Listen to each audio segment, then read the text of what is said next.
प्रकाश है वो सीधी रेखा में चलता है, प्रकाश सीधी रेखा में चलता है, प्रकाश जो आपके सिलेबस में है।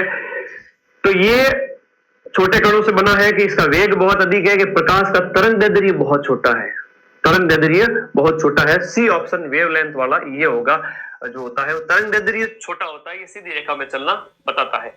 अगला, प्रकाश का वेग अधिकतम होता है। 6 पारियों में से एक प्रश्न बड़ा सिंपल सा ये पूछा जाएगा कि निर्वात, जैसे हम बात करें हवा, है ना, तो वहां पर उसका वेग है वो अधिकतम होता है, प्रकाश का वेग है वो निर्वात में सबसे ज्यादा होता है, निर्वात में सबसे ज्यादा होता है। फिर देखो, प्रकाश की गति का प्रश्न आपसे पूछा जा सकता है, ये कॉमन क्वेश्चन है, जनरल साइंस के क्वेश्चन है। बाकी तो राहुल सर ने बहुत बढ़िया पढ़ा दिया ए टू जेड। मैं वो प्रश्न बताऊंगा जो डायरेक्ट 10 20 50 में से आपके 5 में से 2 3 एक एक क्लास में से सीधे सीधे आ जाए। हालांकि उन नोट्स में से कुछ भी बाहर नहीं है, उन क्वेश्चंस में से कुछ भी बाहर नहीं है जो राहुल सर ने कराए थे। मैथ वाले टीचर जो कराएंगे, हिंदी वाले सर जो कराएंगे, मैं बस आपकी पढ़ाई को आसान बनाने के लिए हल्की फुल्की स्टडी करवाता रहता हूँ कि साथ साथ में तुम्हें मजा आए। तो वो सब मैंने करवा दिया तुम लोगों के लिए, टेंशन मत लो। 3 गुणा 10 की घात 8 मीटर प्रति सेकंड, तो 1 सेकंड के अंदर इतना गति करते हुए लगभग 8 मिनट में पहुंचता है। प्रकाश विकिरण की प्रकृति कैसी होती है? प्रकाश किरणों की, विकिरणों की प्रकृति है, तरंग और कण है दोनों समान होते हैं, तरंग और कण है वो दोनों समान होते हैं प्रकाश विकिरण के अंदर, याद रखिएगा। और सूरज से प्रकाश धरती पर पहुंचने में कितना टाइम लेता है? 8.5 मिनट लगते हैं, लगभग 8.5 मिनट लगते हैं।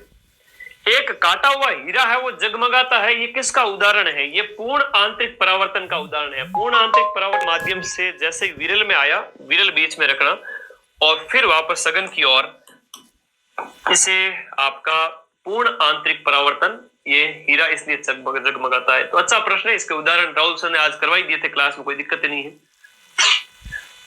खूब कराए थे सारी। पूर्ण आंतरिक परावर्तन तब होता है जब प्रकाश वायु से कांच में। अगला देखिएगा, मृग मरीचिका किसका उदाहरण है? मृग मरीचिका किसका उदाहरण है? यह भी पूर्ण आंतरिक प्रकाश का पूर्ण आंतरिक परावर्तन का उदाहरण है। बहुत प्यारा क्वेश्चन है जो रेगिस्तान में दिखती है। निम्न में से कौन से रंग का सबसे ज्यादा जो है वो तरंग दैर्ध्य होता है? सबसे ज्यादा किसका होता है और सबसे कम वाला वो प्रश्न भी इंपॉर्टेंट हो जाता है। सबसे ज्यादा होता है वो आपके लाल रंग का होता है और सबसे कम है वो आपके बैंगनी रंग का होता है। तो दोनों ही याद कर लेना, इंपॉर्टेंट है, ठीक है। सबसे कम और सबसे ज्यादा दोनों याद रखिएगा। आज सारे उदाहरण करवा दिए, राहुल सर ने बहुत मेहनत करके नोट्स तैयार किए थे। मैं तो आपके लिए 20-25 क्वेश्चन लेकर आया हूं, तो छोटे छोटे क्वेश्चन बार बार आते हैं, आपको इसमें किसी प्रकार की टेंशन लेनी नहीं। तो यहां पर लाल हो गया, लाल तो सबसे लंबा, और सबसे कम वाला है तो बैंगनी करोगे, सबसे कम पूरे को बैंगनी करोगे। और दृश्य वर्णक्रम में सबसे कम तरंग दैर्ध्य वाला है वो भी बैंगनी है। आगे देखो, निम्नलिखित तत्वों में से कौन सर्वाधिक यौगिक का निर्माण करता है? सबसे ज्यादा यौगिकों का निर्माण कौन करता है? धातु अधातु वगैरह टॉपिक जो सिलेबस में है, हम बात करें तो कार्बन की बात करें, कार्बन है वो सबसे ज्यादा यौगिकों का निर्माण करता है। निम्नलिखित में से किसमें कार्बन नहीं है?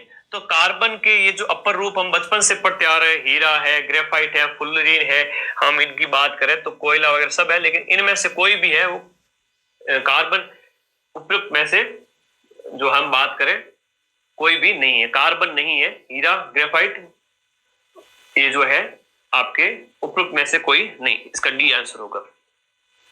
अगला देखिएगा, केवल कार्बन से बना हुआ है, ग्रेफीन है वो आपका केवल कार्बन, और लेड है वगैरह उनके अंदर भी नैनो प्रतिरोध। अगला देखिएगा, कौन सा कार्बन का अपर रूप नहीं है? तो हीरा है, ग्रेफाइट है, फुलरीन है, लेकिन ऑक्सो कार्बन नहीं है, ऑक्सो कार्बन नहीं है, ऑक्सो कार्बन इसमें नहीं है, सी आंसर। उसके बाद देखिए, लेड पेंसिल में क्या होता है? पेंसिल में ग्रेफाइट होता है, ग्रेफाइट होता है। अगला, भारी मशीन के अंदर जो स्नेहक के रूप में ग्रेफाइट का इस्तेमाल चिकनाहट के लिए किया जाता है, सी आंसर। रक्त का थक्का बनने में फाइब्रोनोजिन को फाइब्रिन के परिवर्तन में भाग लेने वाला जो एंजाइम है वो कौन सा है? ये भी कौन सा है? थ्रोम्बिन है, ये भी कौन सा है? थ्रोम्बिन है। फिर देखिएगा, प्लाज्मा के अंदर जो हमारे ब्लड के अंदर जो प्लाज्मा की बात करें, प्लाज्मा के अंदर जो है आपका कितने प्रतिशत जल होता है? तो ये 90% होता है। प्लाज्मा के अंदर जल कितना होता है? 90% होता है। यूरिया किसके द्वारा खून से अलग किया जाता है? यूरिया की बात करें तो ये आपके गुर्दे के द्वारा, यानी कि हम बात करें किडनी, है ना। गुर्दे कितने होते हैं? 2 होते हैं। यकृत की बात करें तो वो लीवर है, वो 1 ही होता है। ये है आपके यूरिया। क्वेश्चन 98।